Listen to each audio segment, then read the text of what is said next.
Jim Morrison wasn't just a rock star, he was a walking contradiction, a poet obsessed with death, a performer who hated being watched, a symbol of rebellion who felt trapped by the spotlight, and in just 6 years, he burned out in real time, not from a single overdose or a tragic crash, but rather from the chaotic lifestyle, the mounting pressure, and the slow erosion of everything that made him human. 1965, Venice Beach, Jim sleeping on rooftops, living off beans and scribbling poems on scraps of paper. But he's not chasing fame, he's chasing visions. Then he runs into Ray Manzarek, a fellow UCLA film student. Jim sings him a few lines from what would become Moonlight Drive. They form a band, and suddenly the fragments start forming into something bigger. From the start, Morrison isn't just performing, he's conjuring like a shaman. But he's also terrified. At early gigs, he couldn't even face the crowd. He'd sing with his back turned, paralyzed by stage fright. But it didn't last long, because when he finally turned around, he transformed. Every show felt like a seance. He screamed, he writhed, he stared straight through people. No one knew what they were watching, they just knew that they couldn't look away. By 1967, the Doors are exploding. Light My Fire dominates the charts. Jim becomes the Lizard King, a leather-clad, acid-drenched prophet of chaos. He doesn't want to be a celebrity, but he also doesn't want to stop. In the following years, the Doors are untouchable. Every album hits, every concert sells out. Jim's face is on every magazine, but he's already slipping. He lives in contradiction. One day, he's reciting poetry. The next, he's smashing bottles backstage. He gets banned from the Ed Sullivan Show for refusing to censor the word higher. He didn't just refuse, he stared into the camera and emphasized it. He's not here to behave, but the danger stops being poetic. He's drinking constantly, forgetting lyrics. Sometimes he doesn't even show up to a sound check. The crowd still screams, but his bandmates aren't celebrating anymore. They're babysitting him. He gains weight, grows a beard, starts calling himself Jimbo when he's drunk.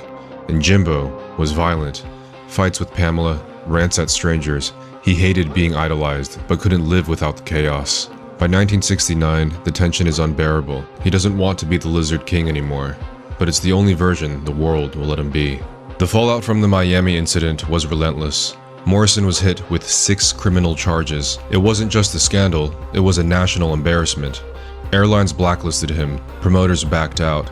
Cities started canceling Doors shows preemptively, fearing chaos. For the first time, Jim wasn't just fighting the press, he was fighting the US government, in court, as they tried to make an example out of him. The trial dragged on for over a year. He was found guilty, sentenced to 6 months in prison and a $500 fine. He appealed the ruling, but something broke. By now, his voice was deteriorating from chain smoking and alcohol. On stage, he barely sang. He would rant, stumble, sometimes sit motionless. Then the Doors released Morrison Hotel, an LA woman, but his heart was gone. He called himself Mr. Mojo Rising as if he was trying to resurrect the myth of his past, but the Lizard King was already fading in public. In 1971, Jim Morrison fled to Paris. No band, no press, just Pamela, his longtime girlfriend, a notebook, and the weight of everything he couldn't outrun. He walked the streets with a full beard and oversized clothes. Locals would say that he looked like a drunk professor, always scribbling in his journals, quoting poetry, chain smoking by the river. He said he was done with rock and roll. He wanted to write poetry, maybe even make films. But his friends who visited at the time said he looked sick. He was coughing blood, sleeping 14 hours a day.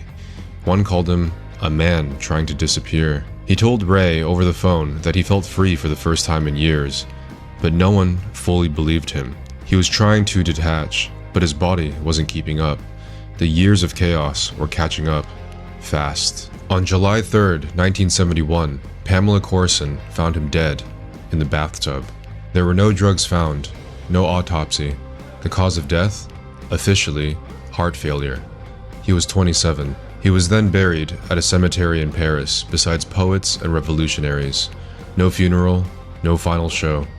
Just questions.